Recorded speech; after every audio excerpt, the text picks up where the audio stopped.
brought to you by Thomas Allgaier and Frennis. This edition highlights key LinkedIn posts on social selling in weeks 17 and 18. Frennis supports clients with identifying target attendees for events, crafting outreach that cuts through the noise, and driving qualified registrations through strategic LinkedIn engagement.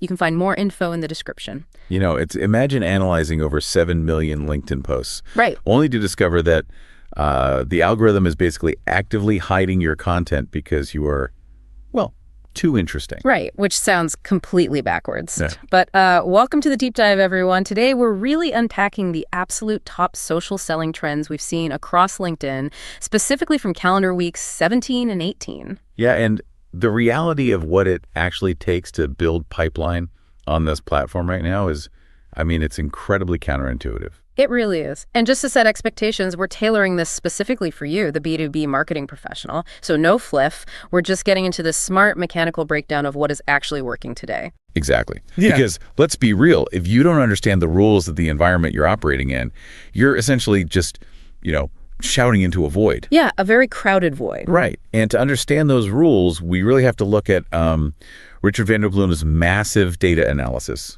He looked at, like we mentioned, 7 million posts since 2020. Which is just an insane amount of data. It's massive.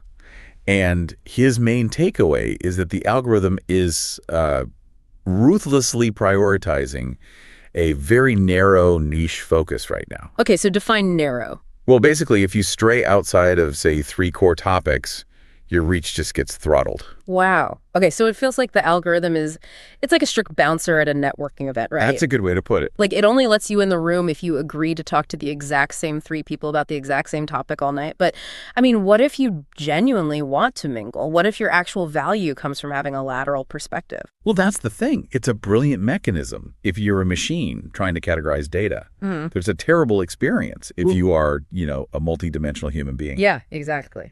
And Frank Pantzer actually posted a really visceral reaction to this data.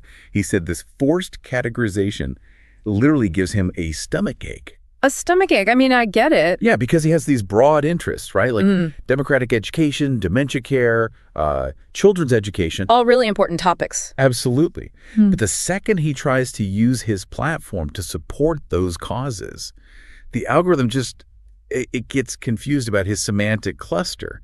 And it actively penalizes his professional reach. That is so frustrating because if I'm, say, a marketing strategist, my insights might come from, I don't know, studying psychology or architecture. Mm-hmm. But if I engage with those, I get punished. I think that frustration is pretty universally felt right now. Yeah. But, and this is important, if we dig into the why behind this algorithm shift, it actually starts to make sense from a business perspective. Okay, how so? So Nazrin Panjutta and Anika Schiller both pointed out that the platform is fundamentally shifting away from vanity metrics. So less focus on just raw likes and broad impressions. Exactly. The algorithm is now obsessively tracking time spent on posts.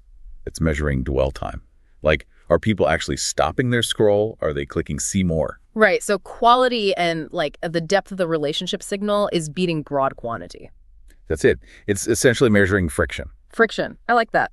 So if someone stops the scroll and reads a deeply technical post on a highly specific topic, the algorithm says, okay, this isn't viral fluff. This is high value for this specific subset of users. Right, which sounds great in theory, but, people are clever. Oh, yeah. They always find a loophole. Exactly. If dwell time is the new currency, people are going to game that metric. Thomas Thaler actually issued a very sharp warning about this. He's seeing creators fabricate controversial facts or, exaggerated stories simply to write a hook. Just to force users to stop scrolling? Yeah. They're gaming the dwell time metric with friction-heavy fiction. Wow. Friction-heavy fiction. That's a great phrase. And Harold Shermer took the critique even further. He noted that the algorithm isn't just trying to improve quality, it's actively squeezing organic reach so hard that creators and companies are basically forced to pay for sponsored reach. So it's an intentional push to turn the feed into an advertising catalog. Basically. Which means relying purely on algorithmic reach is a really dangerous game for a B2B strategy. Very dangerous. But, okay, here's the catch. Even if you do manage to appease the bouncer, let's say you get past the algorithm, that doesn't actually close deals. When someone finally sees your post and decides to click on your face, what happens next? This is such a critical pivot. Carolina Posma shared a hard truth about this recently. Yeah. Your profile is not a resume, it is a landing page. Yes, I love that. It's a foundational mindset shift. She noted that 80% of leads check your profile before they ever reply to your outreach. 80%, that's huge. Right. Think about the psychology of a B2B buyer. They're risk-averse. Before they give you 15 minutes of their calendar, they want to verify that you're legitimate. They want to know you actually understand their world and aren't going to waste their time. Exactly. And yet, if you look at most profiles, the banner is that default gray and blue constellation graphic. Oh, the worst. Right, and the About section starts with, passionate about innovation and driven by results. Which, let's be honest, is just white noise. It means absolutely nothing. It creates friction where there should be clarity. And Martin Holtz explicitly advised B2B professionals to just permanently ban the word passionate from their profile openers. I fully support that ban. Your profile format needs to be a functional tool that matches your operational goals. Like, a marketing coordinator's profile shouldn't read like a visionary founder's. Right, and a founder shouldn't have a profile that looks like they are actively hunting for a mid-level management job. Precisely. And Rake Adler provided a highly actionable formula to fix the headline itself. Yeah. Clear value, plus personality, plus target audience, and then optional social proof. Okay, I understand the formula, but let me play devil's advocate for a second here. Go for it. If I'm a sales rep, I don't want to sound like a generic marketer, but I also don't want to sound like a desperate quota crusher. So what's the actual filter I should run my copy through before I hit publish? That's a great question. And the sharpest filter for this actually comes from David J.P. Fisher. Okay, what does he say? He suggests sitting down and answering 3 highly specific questions before you touch a single word on your profile. I'm listening. First, what is your top professional goal right now? Like, is it booking meetings or is it getting recruited? Second, who is the exact group of people you need to influence to achieve that goal? Okay, and the third? Third, and this is the most critical one, what reputation do you want them to associate with you? Oh, wow. That third question is everything. Because if the reputation you want is, say, trusted industry advisor, your featured section shouldn't be cluttered with 6 different links to your company's product demos. Exactly. The profile is your digital storefront. Mm-hmm. It needs to do the heavy lifting of establishing trust long before you ever send a direct message. Okay, so let's assume you've done the work. The digital storefront is optimized, the headline is sharp, the banner points to a clear single action. You ready for business? Right, but you can't just sit behind the counter and wait for algorithmic foot traffic to wander in. You have to go out into the digital neighborhood. Yes, you absolutely have to. And Tiffany Spalnelli brought up a reality that I think terrifies a lot of content creators. She said posting alone makes you invisible. It's so true. I think it is the single biggest misconception in modern B2B marketing. People think they can just broadcast their way to pipeline. Because organic reach is capped. Even if you write an absolute masterpiece, the algorithm only shows it to a fraction of your own network. Right. So Tiffany pointed out that you need to be actively commenting on your prospects' posts. She actually advocates for a rhythm of 10 thoughtful comments a day, 5 days a week, for 90 days. That's a serious commitment. It is. But she argues that this alone will completely change a pipeline. I believe it. Because commenting allows you to basically borrow reach while simultaneously building familiarity through these micro touch points. Micro touch points, exactly. Brenda Meller uses a really brilliant analogy for this. She calls LinkedIn Karma a checking account. Oh, I like where this is going. Yeah, you have to make deposits, which means genuinely supporting others on their content long before you can ever make a withdrawal and ask for their business. That makes total sense. And Michael Kurson is the perfect case study for this, right? Oh, absolutely. He attributes 299 booked meetings and over $2 million in pipeline strictly to his commenting strategy. He uses it as his social first go-to-market pillar. And for anyone unfamiliar with that jargon, a go-to-market pillar just means this isn't some cute side project for the marketing team. Right. It's the primary strategic engine the entire business uses to acquire customers. 0 cold calls. 0 cold emails, just strategic commenting. But, and I have to push back here a little because we all see those terrible generic comments every day. Oh yeah, great post. Agree 100%. Exactly. That is not networking. That is just loitering in the digital lobby. It's worse than loitering. It actually damages your brand. Buyers just skim right past it or they actively block you. This is where Jacqueline Sargent and Graham Riley's frameworks become incredibly valuable, especially for teams. Because if leadership just tells reps to go comment more, they end up copy-pasting that generic garbage. Yeah, they need a system. Right.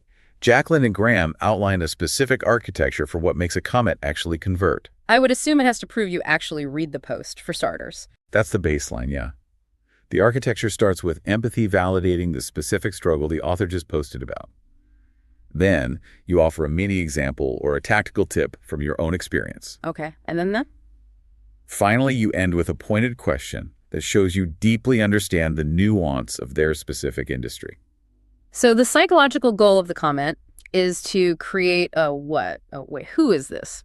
Moment in the prospect's mind. Exactly. You want your comment to be so additive to the public conversation that they just naturally click your head shut. And boom, they are on your optimized landing page. The funnel connects.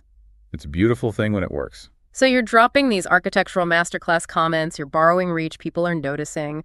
But eventually you have to move the conversation out of the public square and slide into the direct messages. And this is where deals go to die, because people just rush it. Oh, they rush it so badly. Louisa Balaniak was very firm about this.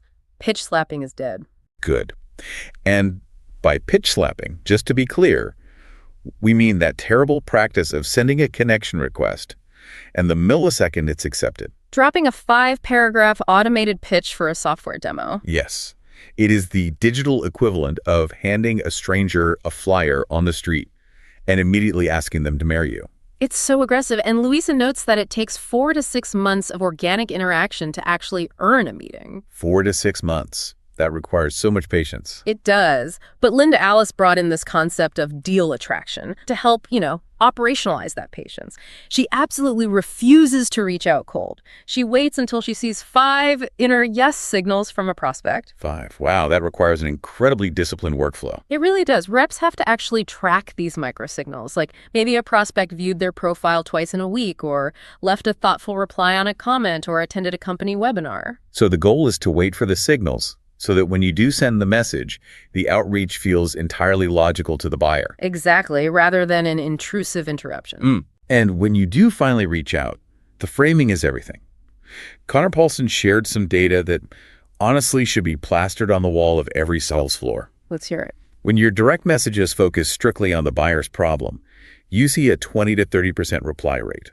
That's solid. But when your messages focus on your solution, like your product features, or asking for a demo, that reply rate tanks to 5 to 8%. Wow.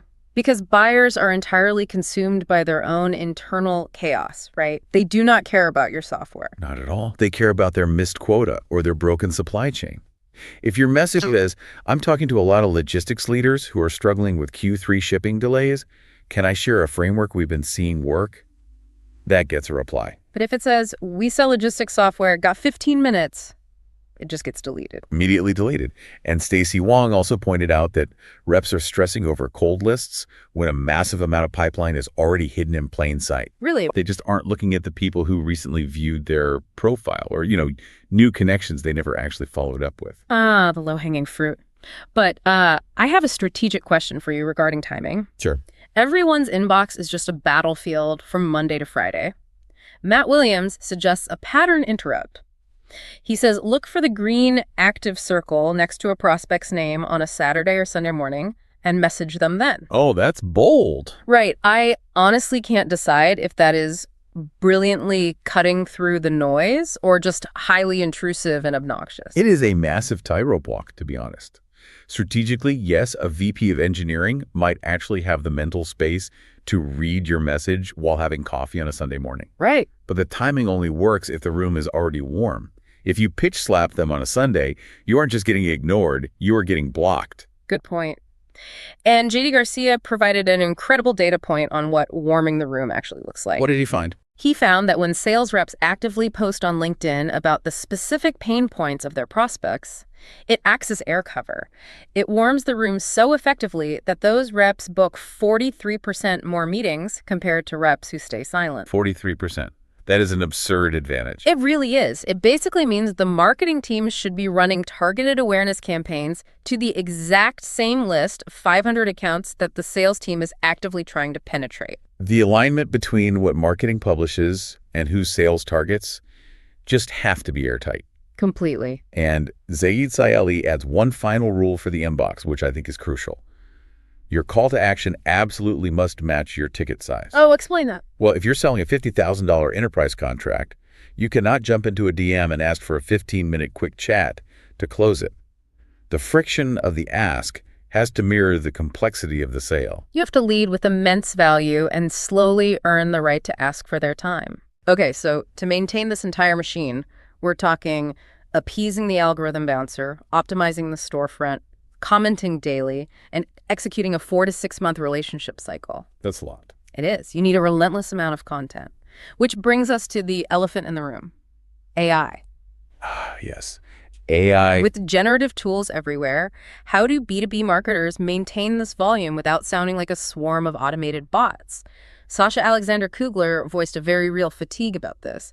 He says the feed is completely overrun with AI evangelists and automated Zapier chains. And for anyone not deep in the tech stack, a Zapier chain in this context means like stringing together automation tools so that an AI automatically spots a trending post, writes a generic reply, and publishes it without a human ever even reading the words. It's industrialized spam, and the market is actively rejecting it. Completely. Benjamin Majiran noted he is so exhausted by it that he intentionally marks generic AI-flavored posts as irrelevant just to train his own algorithm to stop showing him that kind of content. Because people can spot that overly enthusiastic, emoji-laden ChatGPT wall of text from a mile away. They really can. So if using AI as an easy button to just blast out content is dead, how do the top performers actually use it? Well, Timothy Hughes provided a highly practical blueprint for this. He argues you have to stop treating AI as a ghostwriter and start treating it as a teammate. He calls this building an ecosystem of reference. Okay, ecosystem of reference. How does one mechanically build that? Because we aren't just typing, write a post about B2B marketing into the prompt box anymore. Not even close. Yeah. Building the ecosystem means using features like custom instructions or uploading brand guidelines before you ever ask it to generate a single sentence. Ah, so you're giving it context. A ton of context. Yeah. You feed the AI your specific ideal customer profiles. You upload PDFs of your past original writing so it analyzes your sentence structure and tone. You essentially teach it your professional identity. And then you write a rough draft yourself and you feed it to the AI as a sparring partner. You ask it, analyze this draft against my target audience of CFOs. Where is my argument weak? I love that. So it sharpens your original thought. It doesn't invent it. Exactly. It's like using AI as the bumpers in a bowling alley. Yeah. It keeps your ideas out of the gutter and points them at the pins, but you still have to be the one to physically throw the ball with your own force and spin. That is a perfect analogy.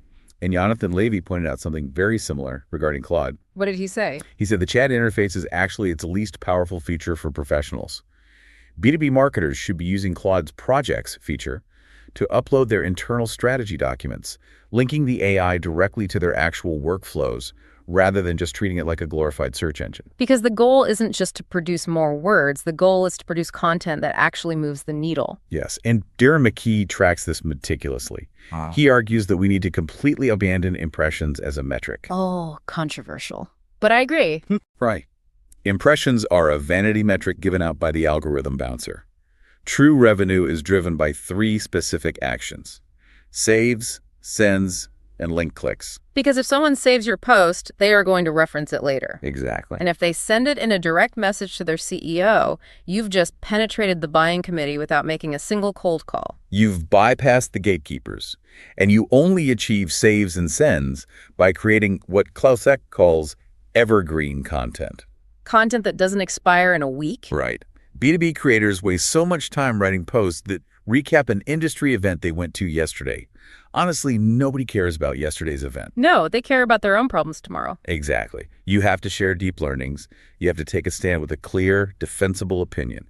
A well-researched text that breaks down a fundamental problem in the supply chain will still be relevant and still be generating saves and sends 12 months from now. You really have to transition from telling people superficial updates to deeply teaching them something valuable. Which requires vulnerability and actual hard-earned expertise.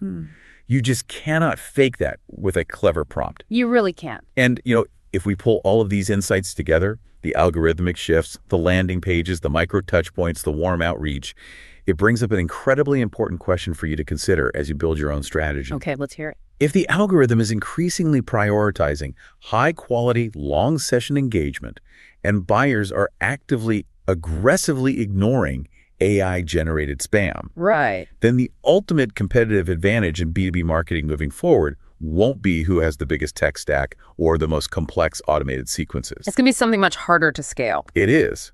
The real advantage will belong to whoever has the courage to be the most human, the most vulnerable, and the most radically helpful in public. If you enjoyed this episode, new episodes drop every 2 weeks. Also check out our other editions on account-based marketing, field marketing, channel marketing, MarTech, go-to-market, and AI in B2B marketing.